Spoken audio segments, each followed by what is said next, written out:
Welcome back to Process Cast with Mark Anderson and Samantha Blake, your go-to podcast for insights into business process management and the technologies transforming the way we work. It feels like every manager out there is always wrestling with this. How do you get your team to really be engaged, not just, going through the motions, but truly passionate and committed to the work? Yeah, totally. And when you look at the stats, it's kind of eye-opening. I mean, back in 2014, Gallup found that only something like 13% of employees were actually highly engaged. And more recent research is showing that almost half of frontline workers are thinking about leaving their jobs in the next few months. So yeah, if you're listening to this and you're also struggling to figure out how to create that spark, that real dedication in your team, well, this deep dive is definitely for you. For sure. We've gone through a ton of research for this one, from big picture frameworks about building amazing workplaces to really practical day-to-day management advice. The idea is to give you some solid evidence-based strategies, not just the usual empty phrases, but real tools you can actually use. So we're aiming for a complete but easy to understand look at what really makes employees tick. Yeah, exactly. Yeah. This isn't just theoretical. We're getting into the nitty-gritty, the how-to, the specific things that have actually been shown to make a difference in companies. Yeah. All right, so let's jump in. Where do we even start when we're trying to build a more engaged workforce? That's the million-dollar question. Well, one of the most fundamental things, and this comes up again and again in the research, is making sure the work itself is meaningful. It's more than just having a job. It's about that feeling of your skills and what you're passionate about actually matching up with what you do every day. When that fit is strong, and engagement just seems to happen naturally. Mm-hmm.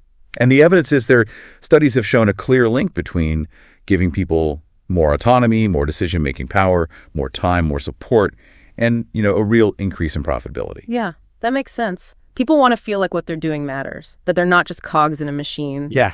And that autonomy piece that seems really key, like Daniel Pink's work on autonomy, mastery, and purpose, those are like the core drivers of motivation, right? Exactly. And it's so cool to see these principles playing out in some really successful companies. Like, take retailers like Mercadona and Costco. They put a lot of effort into cross-training their employees and giving them the power to handle all sorts of things and make decisions on the spot. And this creates these super engaged and productive teams, which ends up contributing to amazing profitability per employee. It almost seems counterintuitive, right? Investing more in your employees and giving them more control actually saves money in the long run because they're so committed and efficient. And what's really interesting is how these companies have built cultures of trust that allow for this level of empowerment. And here's where it gets really fascinating. It's not just about tweaking the work itself. It's also about making sure you've got the right people and the right roles from the get-go. I was blown away to learn that less than 40% of hiring teams actually use formal pre-hire assessments. It seems like we're missing a huge opportunity to really nail that job person fit. I know, right? So often it's not the usual qualifications like degrees or experience that make the difference. It's something else. For example, there was this movie theater company that found that people who genuinely loved having fun and serving others, those were the employees who consistently delivered the highest levels of customer satisfaction and sales. And then you've got this insurance company that discovered that having a background in the auto industry and something as small as no typos on a resume were surprisingly strong predictors of success in their sales roles. I mean, it really makes you think about all the potentially awesome people we might be overlooking because we're focused on the wrong things. So it's about really understanding those specific qualities that lead to success in your particular context. And then on top of that, you've got the importance of cultural alignment. Like Zappos is famous for with their really well-defined core values. It's about making sure there's a fundamental match in terms of values and work style. Absolutely. And once you have the right people and roles that resonate with them, the way their teams are structured and how big they are, can also have a big impact on engagement. The two pizza rule, the one Jeff Bezos is known for, it talks about the power of small, agile teams. In smaller groups, people tend to feel more ownership. Decision-making is faster, and there's often a stronger sense of camaraderie and support. Right, like everybody knows each other and has each other's backs. Yeah, exactly. Yeah. And if you think about it, smaller teams can create a safer environment psychologically, where people feel more comfortable sharing their ideas and taking risks without fear of judgment. That makes a lot of sense. And it's not just about nonstop activity and collaboration, right? You also need to intentionally build in time for people to think, create, and rest. Google's famous 20% time initiative, where they give employees time for their own projects. That's a great example of valuing innovation and personal exploration. And I was really struck by that example of the retailer that actually sends workers home when things are slow. I mean, that's a serious level of trust and a real commitment to employee well-being. It is. It's recognizing that you can't expect people to be at 100% all the time. Giving them flexibility and downtime can actually lead to better focus, less burnout, and ultimately better results in the long run. Okay, so we've got this foundation in meaningful work. Now let's shift gears and talk about another crucial piece, fostering great management. Yeah, because even if the job itself is rewarding, bad management can suck all the life out of it. And when we talk about management here, we're really zeroing in on those everyday interactions, the guidance, the support, the alignment that managers provide. It's less about big strategic pronouncements and more about those regular touch points. Exactly. In a lot of ways, good management is the engine that drives engagement at both the individual and team levels. Managers are the ones who translate the big picture strategy into actual tasks, who provide the resources and support, and who offer coaching and feedback that helps people grow and develop. And a really basic part of this is setting simple, clear written goals that are communicated openly and often. It's kind of shocking how many organizations struggle with this seemingly obvious thing. Studies show that only about half of companies even try to create aligned goals, and even fewer actually revisit them regularly. Wow, that's a big disconnect. It's like setting off on a journey without a map or a destination. Exactly. But the research is clear. Companies that revisit their goals every quarter see a 3 times greater improvement in both performance and employee retention. Google's OKR system, objectives and key results. That's a good example of how to do this effectively. Set ambitious but measurable goals with clear key results that everyone in the company can see. It creates a sense of clarity, shared purpose, and accountability. So everyone's on the same page and knows what they're working towards. And moving beyond just setting goals, that emphasis on coaching as a management style that really hit home. It's a shift from just telling people what to do to actually guiding and developing them. Marcus Buckingham's work on identifying and leveraging individual strengths is super relevant here. Totally. High-performing managers act like coaches. They're actively looking for and nurturing their team members' unique strengths, putting them in positions to succeed, and giving them ongoing support to develop those talents. When people feel like they're using their strengths and succeeding in their roles, that's a huge driver of engagement. And this shift to coaching requires investing in leadership development. Organizations that are really good at this consistently spend way more on training their managers to be effective coaches. So it makes you wonder how many companies are actually prioritizing and putting resources into developing their managers as coaches. It does feel like a fundamental change from the old command and control way of doing things. And speaking of outdated models, the traditional annual performance review that seems to be a big source of frustration and disengagement, it's pretty telling that only 8% of companies find them useful. It seems like they often create more anxiety and resentment than actual growth. Yeah, focusing on often subjective ratings and rankings can be really demotivating, and it can take away from the more important stuff like ongoing coaching and development. Some innovative companies are even experimenting with totally rethinking how they evaluate and reward managers. They're moving towards recognizing and rewarding what they call talent production, which basically means developing people who grow and maybe even move on to other teams within the company instead of just focusing on talent hoarding within their own departments. It's a whole new way of thinking that prioritizes the growth of the whole organization and employee development over just individual team performance. So it's a much bigger picture perspective. Okay, so we've talked about meaningful work and great management. What's the next key element in building this irresistible organization? The third big piece is creating a workplace that's flexible, humane, and inclusive. In today's world, employees have complicated lives outside of work, and companies need to be aware of and responsive to that. Research is increasingly showing that a lot of employees value flexibility even more than traditional compensation. Companies like Zappos with all their on-site stuff like daycare and gyms, and Google with all their perks, they're not just offering superficial benefits, they're building supportive environments that make it easier for people to balance their work and personal lives. And their consistently low turnover rates say a lot about how well this approach works. What's interesting is how these companies see these offerings not as just perks, but as essential investments in their employees' well-being and productivity. It's about moving away from that old idea of a rigid work-life balance to something more integrated, where work and life can coexist more naturally. And the physical workspace itself plays a big role in that, doesn't it? The trend towards more open and flexible office designs can make it easier for people to interact and collaborate while also accommodating different ways of working. Absolutely. And another big driver of engagement in this area is the power of continuous and genuine recognition.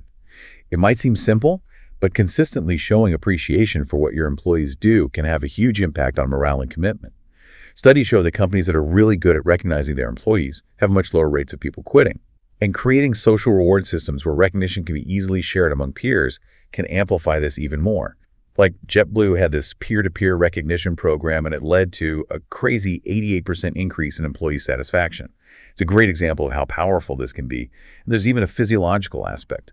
Recognition can trigger the release of oxytocin, which promotes feelings of connection and collaboration. So it's like a feel-good loop. Recognition leads to good feelings, which leads to better work, and so on. And this focus on building an inclusive and diverse workplace that feels especially important right now. It's not just about doing the right thing anymore. It's a core business strategy. Totally. While most organizations say they're trying to promote diversity and inclusion, actually achieving those goals is a different story. But the data is clear. Inclusive and diverse teams consistently outperform teams that aren't as diverse. It's about building an environment where everyone feels like they belong, where they feel safe to speak their minds, and where they can be themselves, knowing that their unique perspectives are valued. And this requires leaders to actively address unconscious biases and champion inclusive values and practices at all levels. What's important here is that organizations need to move beyond just talking about diversity and inclusion and actually implement real strategies and measure how well they're working. So it's about moving from words to action and making sure that everyone on the team truly feels like they belong. Now, what's the fourth essential element in your framework for building an irresistible organization? The fourth key element is all about creating lots of opportunities for growth and development. One of the most common reasons high-performing employees give for leaving a company is that they don't see enough chances to grow professionally and advance their careers. Providing pathways for learning skill development and clear career paths is a major factor in engagement, especially for younger people entering the workforce. Makes sense. People want to feel like they're investing in their future by joining your company. Exactly. And this includes all sorts of opportunities from formal training programs and mentorship to more informal on-the-job learning experiences and support for moving to different roles within the company. Even if it means an employee switches to a new role where they might have a bit of a learning curve at first, having that opportunity for growth is crucial. And again, rewarding leaders for developing and promoting talent within their teams, even if those people end up moving to other departments, reinforces a culture of growth and development across the entire organization. The stats about companies with strong learning cultures are pretty amazing. They tend to be more innovative, more productive, have higher employee engagement, and be more profitable overall. Yeah, that example of the retail company where they cross-trained their employees and it led to better customer service and more revenue, that really shows how investing in employee growth directly impacts the bottom line. Okay, we've covered a lot. What's the final crucial piece of this irresistible organization puzzle? The last and maybe the most foundational element is having a clear vision, a compelling purpose, and a culture of transparency in leadership.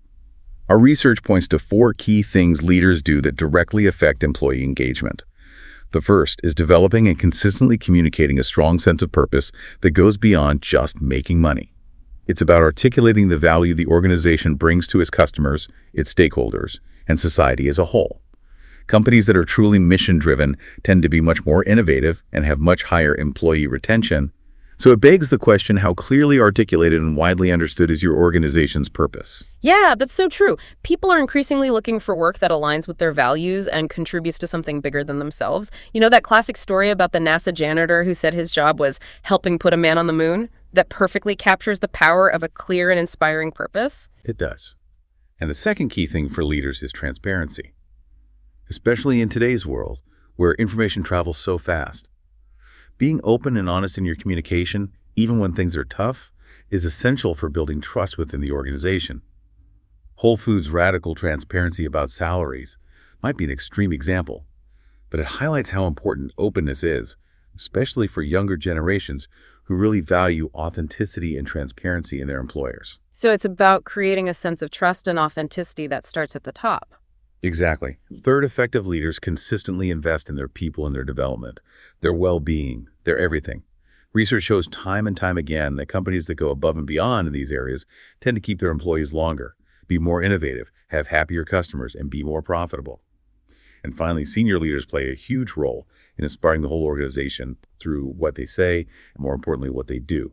They're the ones who constantly reinforce the vision and translate the overall strategy into something that feels meaningful and relevant for everyone. So leading with purpose, transparency, and a commitment to their people, that's powerful. And you also mentioned simplifying work processes and actively getting feedback from employees. How do those fit into this bigger model of engagement? Those are like the underlying factors that support the 5 core elements we've been talking about. Highly engaged companies actively try to make work simpler and get rid of all the unnecessary administrative stuff that can kill autonomy and create frustration.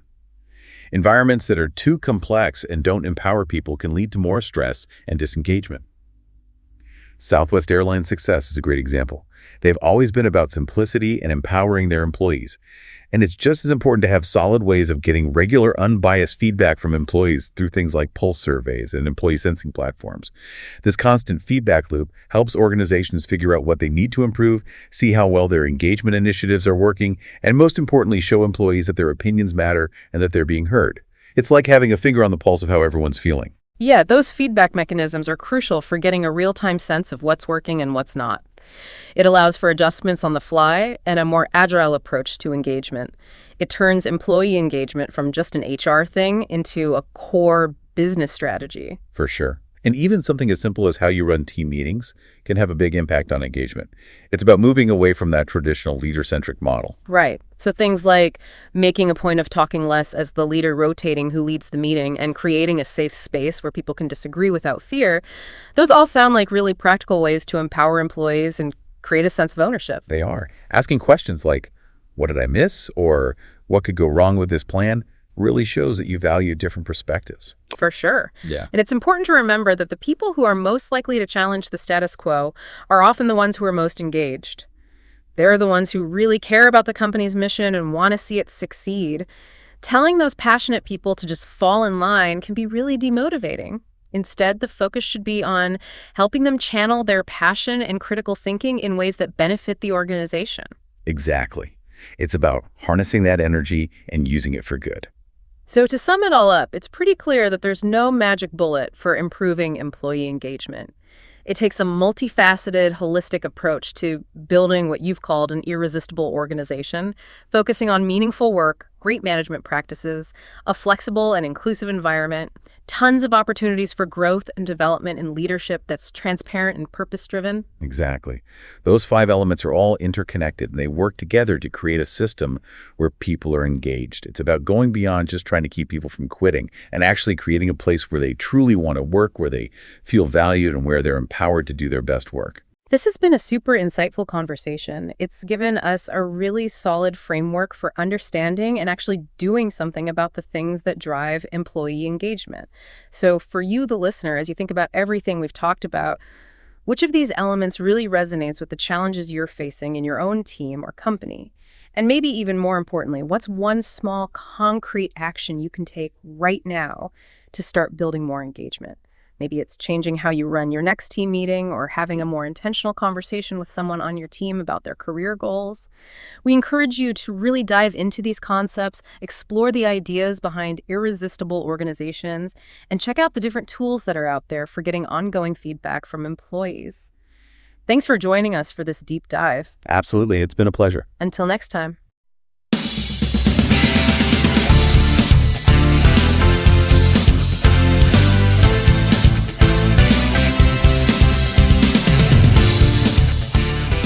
Thank you for listening to ProcessCast. This episode was brought to you by HEFLO, the BPM platform that empowers businesses to document, automate, and optimize their processes with AI. Experience the intelligence to simplify complex business processes and accelerate your growth with our complete management solution. Visit heflo.com to learn more. Be sure to follow ProcessCast for more insights on business process management, and don't forget to share this episode with your network. Until next time.